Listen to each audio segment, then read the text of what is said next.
一起来看精彩短剧，车里到底有什么故事？解说。5年以来，贺总的专属劳斯莱斯一直都是妻子秦月然在驾驶。这5年里，这辆车从来没有出现过任何故障和异常情况，一直安稳可靠。可就在这一天，贺总突然收到了车辆的 GPS 异常报警提示，心底瞬间涌上一阵不安。察觉到不对劲的贺总立刻拨通了妻子秦月然的电话，然而电话拨出去后，始终无人接听，听筒里不断传来无人接听的系统提示音。贺总心里愈发焦急，满心都是担忧，反复疑惑妻子为什么不接自己的电话，生怕妻子独自开车在路上遭遇意外。放心不下妻子的贺总立刻动身赶了过去。抵达现场后，他第一时间开口询问秦月然是否安好。秦月然看到匆匆赶来的丈夫，脸上带着些许诧异，连忙告知自己没事，反问丈夫为何突然赶来。贺总坦言自己收到了车辆的 GPS 报警提示，接连打电话都无人接听，极度担心他的安全，所以才急匆匆赶过来查看情况。随后贺总看着车内的场景，疑惑地询问秦月然在车上做了什么，为何会触发车辆的 GPS 警报系统。秦月然连忙向丈夫解释，是公司新进了一批器材，她顺路帮忙将器材拉回来，当时忙着搬运整理器材，太过忙碌，所以没有听到手机来电，这才没能及时回复消息。贺总看着秦月然满头大汗，略显疲惫的模样，满心心疼，叮嘱她这些重物不该亲自上手搬运，完全可以叫公司的男同事过来帮忙。秦月然听完立刻应声，表示自己现在就打电话让人过来搬运这些器材。贺总看着劳累的妻子，贴心叮嘱她先好好休息，千万不要再亲自搬重物。说完便准备转身离开。就在贺总即将离去的瞬间，他敏锐地察觉到车内的状态有些不对劲，于是停下脚步，再次开口向秦月然询问车内的异常情况。秦月然见状，连忙开口解释，称自己刚才开车途中太过疲惫，便停在路边短暂休息了一会。他还表示，这辆劳斯莱斯的车内空间不够宽敞，自己休息的时候特意把座椅向后调整，方便舒展身体，放松腿脚。听完妻子的解释后，贺总依旧贴心，让秦月然留在车内安心休息，告知他后续有客户到访的话，自己会及时喊他。但秦月然立刻拒绝了丈夫的提议。她告诉贺总，自己从小就坐车容易头晕，从来不敢在车内睡觉休息，根本没办法在车里安心待着。贺总听着妻子的这番说辞，心里却悄然生出了怀疑。他十分清楚妻子的生活习惯，秦月然向来不会在车内随意停留休息。今天这番说辞和反常的举动，让贺总认定妻子是在对自己撒谎，刻意隐瞒了什么事情。察觉到丈夫神色异样，秦月然心里多了几分愧疚，连忙主动道歉，坦言自己不该把好好的车子折腾得杂乱不堪。为了弥补自己的过失，他主动提出稍后会把车子送到洗车行，将车辆彻底清理干净，恢复原本整洁的模样。贺总听完后，只是简单应下了妻子的提议。没过多久，秦月然突然慌张地向贺总呼喊，告知丈夫自己的车子不见了。贺总见状，连忙安抚慌乱的妻子，坦诚车子是自己刚刚开走的。秦月然得知真相后十分不解，带着几分嗔怪质问贺总为何不提前告知自己，擅自把车开走。贺总温柔地向妻子解释，知道他今天工作繁忙，自己恰好有空，便想着主动替他把车子送去清洗。秦月然依旧十分顾虑，连忙表示贺总并不清楚自己常去的洗车店位置，执意想要自己亲自去洗车。贺总随即精准说出了迅捷洗车店的名字，正是秦月然平时常去的门店。秦月然十分诧异，还想继续劝说，贺总却打断了他的话语，告知妻子自己已经抵达目的地，便匆匆结束了对话。另一边，迅捷洗车店的工作人员看到车辆驶来，连忙上前迎接，刚要和车主秦月然打招呼，却发现下车的是陌生面孔，于是开口询问对方的身份。来人主动表明身份，称自己是秦月然新雇佣的司机。秦月然今日有事不便前来，特意嘱托自己过来代为洗车，还嘱咐工作人员按照老规矩处理。洗车店工作人员立刻心领神会，确认是秦月然一贯的全车5小时精洗服务，当即打包票，表示一定会严格按照秦月然的要求细致清洗，保证全车干干净净，连一个手指印、一点痕迹都不会留下。看着工作人员一丝不苟的态度，前来洗车的人心里却生出了疑惑，暗自思索究竟是什么特殊痕迹，需要花费5个小时的时间彻底清洗，甚至要做到不留一点痕迹，这件事处处透着诡异。随后司机模样的人准备将车辆停好，让工作人员开始清洗，却突然改口叫停了清洗工作，告知对方这辆车暂时不洗了。工作人员满脸疑惑，原本说好的洗车，对方却突然改变主意，而且车辆行驶的方向也并非洗车店，而是朝着城东的方向开去。心中不安的秦月然很快拨通了洗车店负责人小翠的电话，向她询问自己丈夫下午是否到店洗车。小崔当即回复秦月然，下午确实有一位自称他司机的男士前来，但是对方突然临时取消了洗车订单，直接把车开走了，没有做任何清洗。得知这一情况的秦月然满心疑惑，立刻拨通丈夫的电话进行求证。面对妻子的质问，贺总淡定解释，原本预约的洗车店设备不够完善，担心清洗过程中刮花车漆，所以临时更换了一家设备更优质的洗车店。秦月然依旧十分在意，连忙告知丈夫，自己在原来洗车店办理的会员卡即将过期，若是不用就会彻底作废。贺总却毫不在意，让妻子不必纠结会员卡，随即以自己已经抵达目的地为由，快速结束了通话。挂断电话后，贺总将车辆开到了熟悉的修车厂，找到修车厂的张总，郑重告知对方，这辆车一直都是妻子秦月然在驾驶，自己担心车辆存在未知的安全隐患，嘱托张总务必对车辆做一次全面、细致的全车检查。张总立刻应声答应，让贺总放心，会仔细排查车辆的每一处细节。贺总看着陪伴自己多年、家中购置的第一辆车，转头对妻子温柔说道：“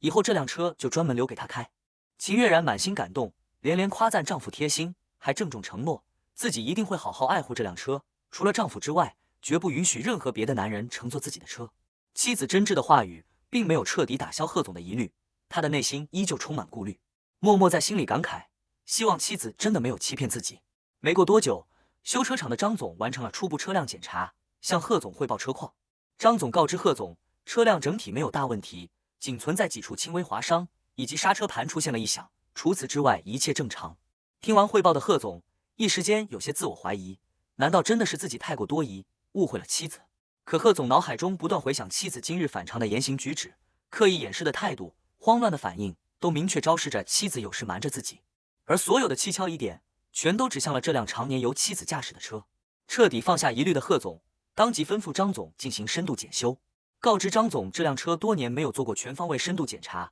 要求他从空气滤芯到发动机，将车辆所有可拆卸的零部件全部拆解检查，务必细致入微，不能放过任何一处细节，任何一点异常。张总立刻领命，安排工作人员全方位拆解检修车辆。工作人员拆解车辆的空调滤芯后，果然有了意外发现，从滤芯当中找出了一个安全套的外包装。现场的工作人员看到物品后，纷纷小声议论，认为这件物品出现在车内，足以说明问题，私下感慨两人行事大胆。一旁的张总见状，连忙出声制止众人的议论，担心贺总误会，连忙开口解释打圆场。他告诉贺总，车辆的空调系统连通车内与外界，车辆行驶时开启外循环模式，外界的各类垃圾都有可能被卷入空调滤芯中。自己修车多年，在空调滤芯里见过各式各样的杂物，这种情况十分常见，大概率是外部垃圾卷入，并非人为遗留。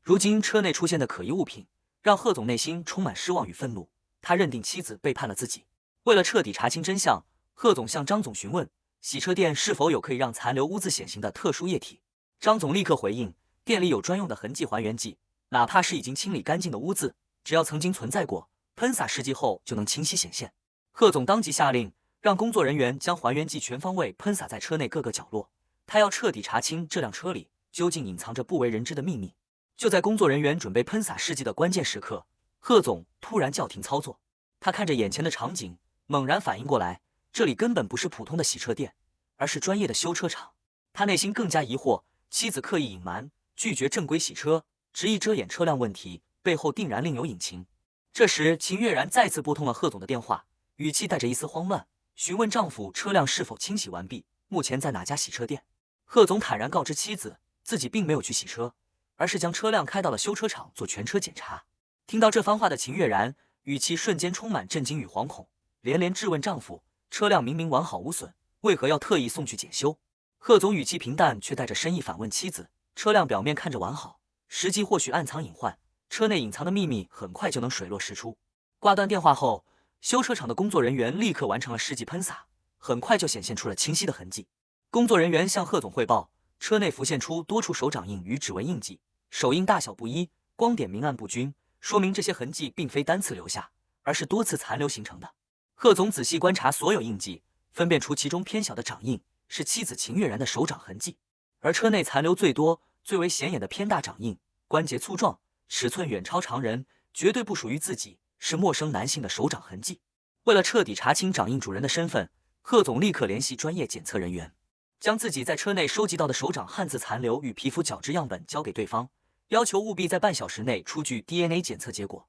查清陌生掌印的归属者。他迫切想要知道妻子隐瞒的真相。不等 DNA 检测结果出炉，修车厂工作人员又发现了新的异常，连忙向贺总汇报车辆的重量问题。工作人员告知贺总，这辆车的原厂整备重量为5500斤，而当前车辆称重为5700斤，整车凭空多出了200斤的重量。工作人员表示，自己已经全面排查了车辆的所有零部件、内饰与设备，拆解检查了所有可检查区域，却始终找不到多出200斤重量的来源。贺总听闻后满心疑惑，整车全面检查却找不到增重源头，这凭空多出的200斤重量成了最大的疑点。就在众人百思不得其解时，工作人员最终在车辆后备箱发现了异常。后备箱里塞着一个鼓鼓囊囊的大包裹，外观普通，包装袋十分廉价，和豪车的档次格格不入。工作人员纷纷诧异，车主妻子私自往车里藏大件物品，身为丈夫的贺总却全然不知，实在蹊跷。就在工作人员准备拆开包裹查验时，匆匆赶来的秦月然突然出声制止，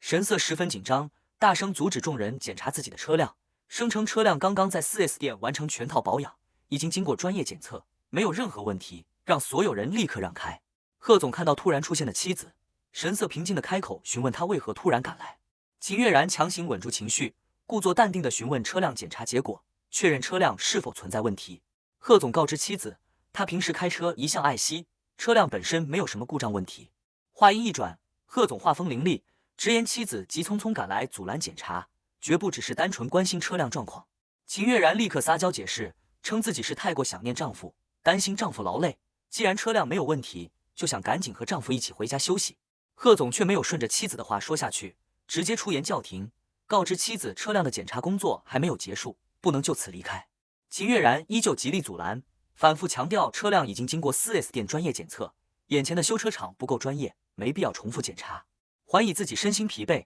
想要回家休息为由，催促贺总立刻离开。贺总看着妻子刻意撒娇、百般遮掩的模样，内心百感交集。以往的5年婚姻里，他总是会被妻子这样温柔矫饰的模样打动，妥协退让。但这一次，满心疑虑的贺总不再心软，执意要查清所有真相。面对丈夫的坚持，秦月然十分慌乱，连忙追问丈夫到底怎么了。贺总直接戳破妻子的异常，质问他反复催促自己回家，极力阻拦车辆检查，是不是在刻意隐瞒什么，藏了不可告人的秘密？秦月然立刻矢口否认，声称自己从来没有在车里藏过任何东西。贺总见状，直接指向后备箱的大包，当众质问妻子，既然没有隐瞒，那后备箱里凭空出现的包裹是什么？面对丈夫的质问，秦月然彻底慌乱，语气支支吾吾，不断辩解包裹不是自己的。贺总满心失望地看着妻子，告知他这辆车5年来一直由他独自驾驶，车内突然出现陌生大件包裹，他却拒不承认，根本无法自圆其说。